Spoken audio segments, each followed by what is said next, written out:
वर्तमान में भारतीय जनता पार्टी की सरकार चल रही है और इस सरकार में अगर देखा जाए तो चाहे वो क्षेत्र स्वास्थ्य का हो, शिक्षा का हो या प्रशासनिक का हो, लेकिन इसमें महिलाएं काफी बढ़ चढ़ के हिस्सा ले रही हैं। और आज हम संत कबीर नगर के शहर खैराबाद में पहुंचे हुए हैं, जहां पे एक मध्यम वर्गीय परिवार से जो है एक बर्तन व्यवसायी हैं, उनकी परिवार की जो है बेटी जो है वो आज बिहार प्रांत में जिला जज पद पर जो है चयनित हुई हैं।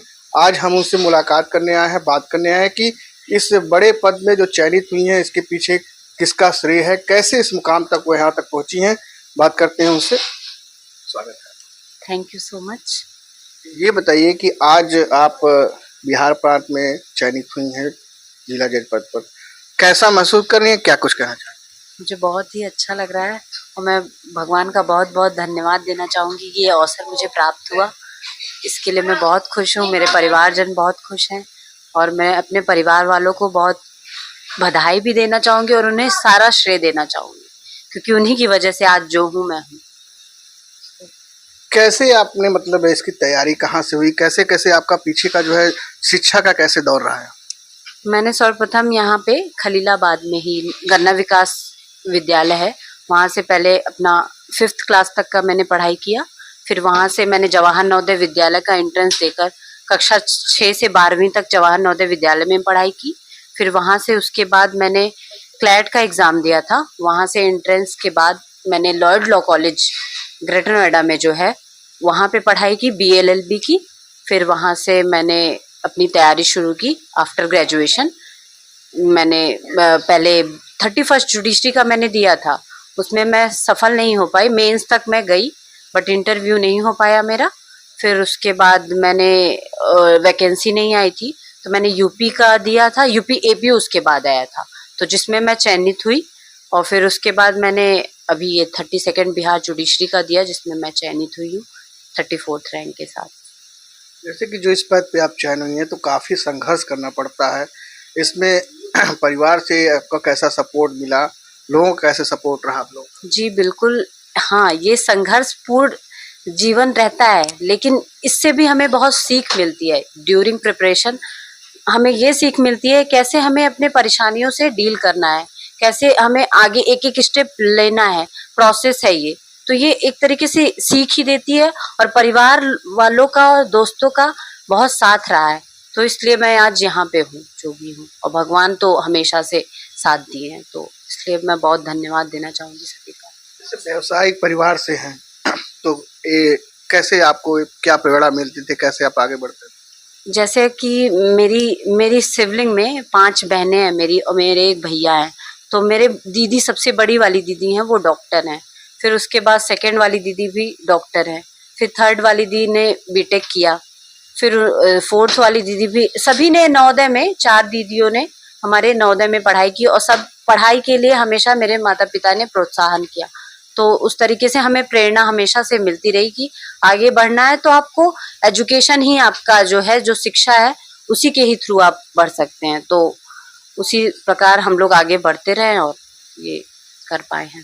तो बाकी जैसे और जो बड़ी बहनें हैं आपकी, कोई MBBS की, कोई बीटेक कर रही हैं, तो आपने इन सारे फील्ड को छोड़ के न्यायिक में कैसे आपका विचार गया कि हमको नहीं उसी में जाना है? जी बिल्कुल, मुझे ये चीज़ ऑन स्पॉट आई थी, ये प्रेरणा। जैसे हमारे घर में ही कोई केस चल रहा था, हमारे मामा आए तो ऐसे बोले कि जज बहुत ही अच्छा पोस्ट है। तो अंदर से आया कि ये बहुत अच्छा, बहुत प्रेस्टिजियस पोस्ट है, तो हमें ये करना, मतलब मुझे करना है। तो 10th का मेरा रिजल्ट आया हुआ था और ऐसे ही एक जर्नलिस्ट आए हुए थे, वो मुझसे इंटरव्यू ले रहे थे कि क्या बनना है, तो मेरे मुंह से यही निकला कि मुझे जज बनना है। तो वहीं से मुझे फिर यही हो गया कि मुझे यही लक्ष्य प्राप्त करना है। तो इन संघर्षों के बीच कभी कोई ऐसा क्षण भी आया होगा जब आपको लगा हो कि अब शायद मुझसे ये ना हो पाए, या किसी से फिर प्रेरणा मिली हो आगे बढ़ने की, ऐसा कुछ? बिल्कुल बिल्कुल, ये क्षण हमेशा आता है, हर रात आता है। हर सुबह आप उठते हैं एक नई ऊर्जा के साथ कि आज मुझे ये करना है, फिर रात में ये सोचते हैं कि हो जाएगा कि नहीं होगा।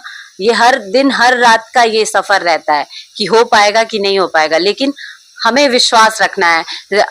परिवार वालों में, जैसे मेरी माता से हमेशा बात होती रहती थी कि कैसे करूंगी, तो मम्मी, मेरी माँ कहती थी, हमेशा कहती हैं कि जो भी होगा तुम अपना काम करो, जैसा भी होगा सब अच्छा होगा। मेरी दोस्त एक हमेशा से रही है, वागिशा सुशैन, वो भी अभी 31st बिहार जुडिशरी में सिलेक्टेड है, तो उसने भी हमेशा से प्रेरणा दिया है।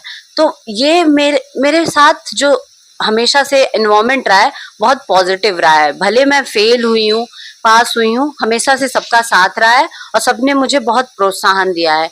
कभी भी कम नंबर आने पे मैं भले दुखी होती थी, लेकिन मेरे पेरेंट्स, मेरे भाई बहन हमेशा ये कहते थे कोई बात नहीं, आप अगर कम नंबर भी पाए कोई बात नहीं, आप आगे जो आएगा स्टेप उसमें अच्छा करिएगा। तो उस तरीके से हमें बहुत प्रोत्साहन मिली हुई है। जैसे अभी 4-5 महीने पहले आपका एपीओ पोस्ट में भी ज्वाइनिंग हो चुका था, आप एक अच्छे पोस्ट में थी, प्रमोशन होने के बाद आपको अच्छी जगह फिर आगे भी जाती, लेकिन फिर भी आपने संघर्ष जारी रखा इस पद के लिए। जी बिल्कुल, क्योंकि जज बनना मेरा एक एस्पिरेशन था, ड्रीम था कि ये पोस्ट मुझे चाहिए, तो हमेशा से मैंने इसके लिए कार्य करते रही। एपीओ हो गया, बहुत अच्छी पोस्ट वो भी है, लेकिन जज एक अलग ही वर्चुअस पोजीशन है जो आपको न्याय करने के लिए एक वाइड स्कोप देता है कि आप न्याय एक इंसान के लिए कर सकते हैं। और एपीओ में ये होता है कि आप एक पार्टी का सुनते हैं, लेकिन जो जज होता है वो दोनों पार्टी को सुन के और सब कुछ समझते हुए एक निर्णय देता है जो एक पर्सन की जिंदगी के लिए डिसीजन मेकिंग का काम करता है। तो ये बहुत ही बड़ा पोजीशन है जिसको बहुत रिस्पॉन्सिबिलिटी के साथ निभाना होता है।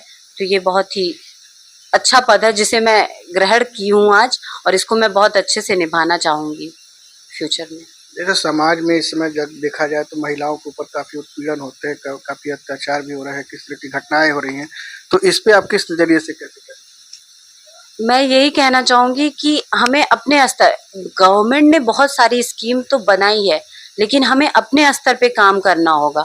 ग्राउंड लेवल पे इम्प्लीमेंटेशन, हमें अपने अंदर वो विचार लाना होगा कि हमें एक दूसरे के लिए प्रेरणा बनना होगा और एक दूसरे की मदद करनी होगी, तभी ये संभव हो पाएगा कि हमारी जो महिलाएं हैं उत्पीड़न से, वो जो भी हो रहा है उनके साथ गलत, वो उनके साथ सही हो सके, और हमें एक दूसरे को प्रोत्साहन देना होगा, तभी ये संभव हो पाएगा। और इक्वालिटी और एम्पावरमेंट की बात तभी एक हमें वो अचीवमेंट की तरह मिल पाएगा। तो मेरा बात करें तो बिहार